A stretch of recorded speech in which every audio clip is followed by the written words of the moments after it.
भारत के अब तक के सबसे बड़े म्यूजिक डायरेक्टर, अब तक के सबसे म्यूजिक डायरेक्टर इसलिए बोल रहा हूं कि इंटरनेशनल फेम जितना इस शख्स को मिला है, जिसका नाम है ए आर रहमान, उससे बड़ा म्यूजिक डायरेक्टर इस बॉलीवुड की इंडस्ट्री में नहीं होगा।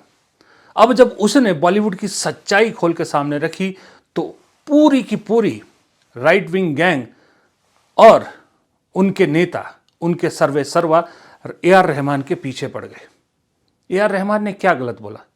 ए आर रहमान ने यही कहा ना कि एक फिल्म आई थी छावा, जिसका उन्होंने म्यूजिक दिया था, वो प्योरली प्रोपोगंडा फिल्म थी, मुसलमानों को बैड लाइट में दिखाने के लिए बनाई गई थी। और उसके बाद उन्होंने कहा कि मैं मुसलमान हूं इसलिए बॉलीवुड में मुझे अब काम कम मिलता है।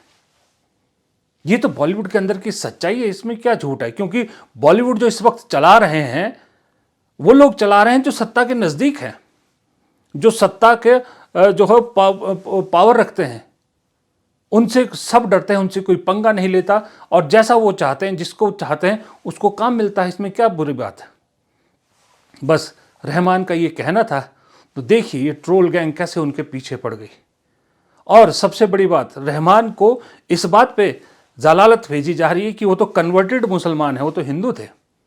कोई कह रहा है कि जाकिर हुसैन के साथ तो कभी ऐसा नहीं हुआ, कोई कह रहा है अल्लाह रखा खां के साथ कभी ऐसा नहीं हुआ, कोई सरोद वादक उनका अमजद अली खान का जिक्र कर रहा। अरे भाई वो सब तब की बात है जब इस देश में हिंदू मुसलमानों को लड़ाने की राजनीति भी नहीं होती थी। हिंदू मुस्लिम सिख ईसाई हम सब भाई भाई, इस थीम पे फिल्में बनती थी, इसी थीम पे देश चलता था। ए आर रहमान अब की सच्चाई बता रहे हैं, पिछले 8 साल की सच्चाई बता रहे हैं। 8 साल में जाकिर हुसैन दुनिया में नहीं रहे और जिन जिन के नाम ले रहे हैं, एपीजे अब्दुल कलाम तक का नाम ले लिया। एपीजे अब्दुल कलाम कब थे?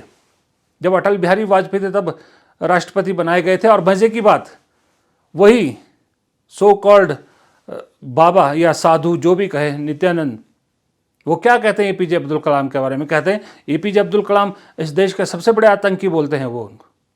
अरे जब मुसलमान राष्ट्रपति को नहीं छोड़ा जाता और उस शख्स के खिलाफ कोई कार्रवाई भी नहीं की जाती तो ए आर रहमान ने क्या झूठ बोला? सच ही तो बोला। लेकिन ए आर रहमान की गलती ये थी कि उन्होंने अंधों के शहर में चश्मा बेचने की कोशिश की। बॉलीवुड अंधा अंधेर नगरी है, मुर्दों का शहर है बॉलीवुड, मुर्दों की इंडस्ट्री है।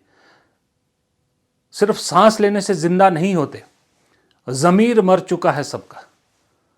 ए आर रहमान के सपोर्ट में एक कोई बड़ा सितारा नहीं आया जिसने कहा हो कि ए आर रहमान ने अपनी बात कही है, दिल का दर्द कहा है, उसे निशाना ना बनाया जाए। कम से कम इतनी अपील तो कर दो। ए आर रहमान की सच्चाई का साथ नहीं दे सकते अगर तो। इंडस्ट्री में कितने मुसलमान एक्टर हैं, टॉप तीनों स्टार मुसलमान हैं। अभी एक यूपी का मंत्री खुलेआम शाहरुख खान को आतंकवादी कह रहा था। शाहरुख खान को क्या क्या नहीं बोला उस शख्स ने। यह अलग बात है कि बेवकूफ इतना वो आदमी कि शाहरुख खान की जगह सलमान खान कह गया। लेकिन मजाल है कि जो मुस्लिम एक्टर्स हैं, डायरेक्टर्स हैं, प्रोड्यूसर्स हैं, उन्होंने भी कोई आवाज उठाई हो। अरे जो शाहरुख खान और ए आर रहमान के साथ खड़े नहीं हो सकते तो सोचिए कोई छोटा मोटा एक्टर, मुसलमान एक्टर, प्रोड्यूसर, डायरेक्टर कैसे इनके आगे अपनी जबान खोल सकता है या कैसे अपने मन मुताबिक काम कर सकता है? इम्पॉसिबल हो गया। और जो इनके लिए खड़ा हो जाए उसका हाल स्वरा भास्कर जैसा होता है, जिसे आज की डेट में घर बैठा दिया गया है। उन एक्ट्रेस के पास कुछ भी काम नहीं है, घर बैठने पर मजबूर कर दिया गया है। विशाल ददलानी को घर बैठने पर ऑलमोस्ट मजबूर कर दिया गया है। कोई सपोर्ट में नहीं आता इनके। ये है हमारी सो कॉल्ड हीरोइज्म वाली बॉलीवुड इंडस्ट्री। दूसरों की बात छोड़िए, ये तो अपने लोगों का भी साथ नहीं देते, अपने लोगों के साथ भी खड़े नहीं होते। इतने डरपोक और इतने दलाल किस्म के फिल्म एक्टर, प्रोड्यूसर, डायरेक्टर, ये पूरी इंडस्ट्री हो गई है। आधी डरी हुई है, आधी भक्ति में लीन है और आधी दलाली में लीन है। ये हालत हो गया। ये दलाली शब्द मैं इसलिए इस्तेमाल कर रहा हूं क्योंकि बहुत से हैं जो सरकार की दलाली कर रहे हैं, जो प्रोपेगेंडा फिल्में बनवा रहे हैं, उनके लिए फाइनेंस ला रहे हैं और उन्हें सरकार के नजदीक लाने की कोशिश कर रहे हैं। वो दलाल हैं और वो propaganda film maker, propaganda actors, वो उसके साथी हैं, अंधभक्त भी हैं, जो मर्जी आप कह लीजिए वो हैं।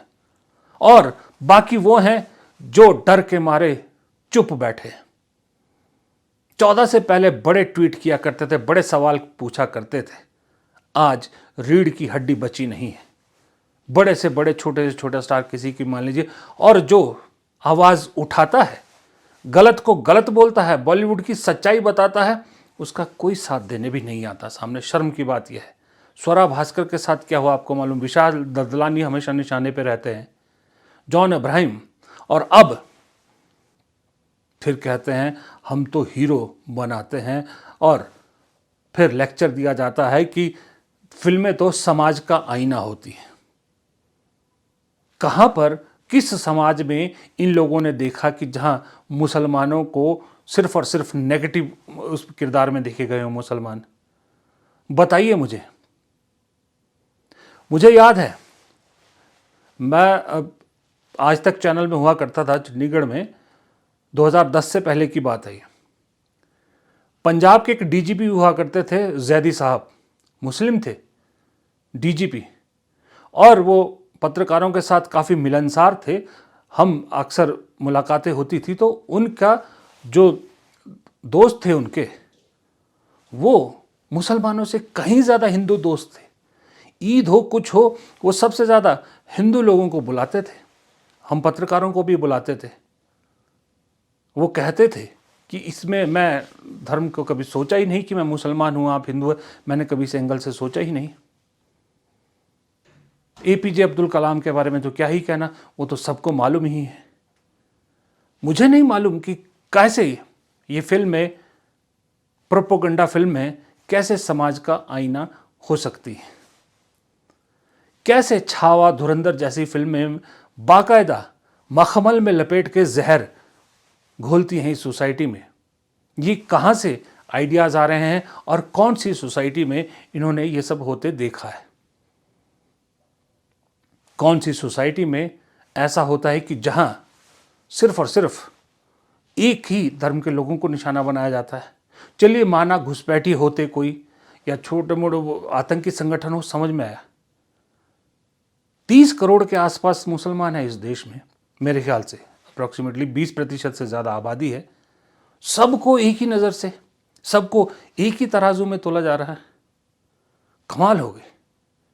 लेकिन ये जो लोग इस देश में रहने वाले मुसलमानों को उस तराजू में तोल रहे हैं, किसी से आपने सुना कि दाऊद इब्राहिम जो अभी भी कहाँ हैं नहीं मालूम। मैं, ये सरकार उनको जो है, वो जितने भी दाऊद के गुर्गे हैं, उन सब को कंट्रोल करने में अभी पूरी तरह से कामयाब नहीं हुई है, उन्हें देश लाने में कामयाब नहीं हुई है। लेकिन कभी ये लोग, ये राइट विंगर, कभी दाऊद इब्राहिम के बारे में कुछ ऐसा तैसा लिखते हैं, कुछ बोलते हैं?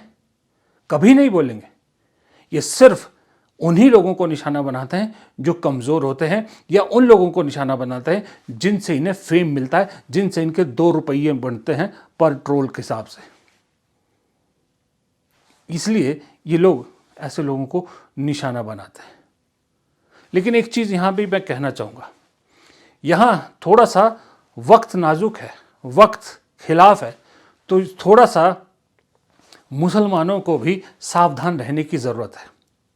अभी आपको हिंदुओं के साथ लड़ाया जा रहा है, लेकिन कोशिश की जा रही है कि मुसलमानों को दूसरे धर्म के लोगों के साथ भी लड़ाया जाए, लेकिन अभी तक ऐसा करने में कामयाब नहीं हुए हैं। लेकिन ये जो देखिए, ये एक कोई ये यूट्यूबर है या जो भी है, इन्फ्लुएंसर है, ये मुस्लिम इन्फ्लुएंसर जाके दरबार साहब में, अमृतसर में जाके पवित्र सरोवर में कुल्ला करते हैं और वीडियो बनाते हैं, रील बनाते हैं। ये सब से बचना चाहिए।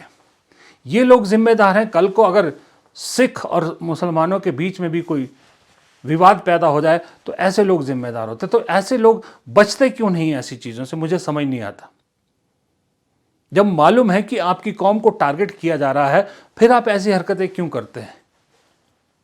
इन चीज़ों से बचना होगा, वरना मौका आप दे रहे हैं बारूद आप दे रहे हैं उनको, वो सिर्फ माचिस लगाएंगे और आग सुलग जाएगी। फिलहाल इस वीडियो में इतना ही। प्रदीप चौहान को दीजिए इजाज़त। नमस्कार।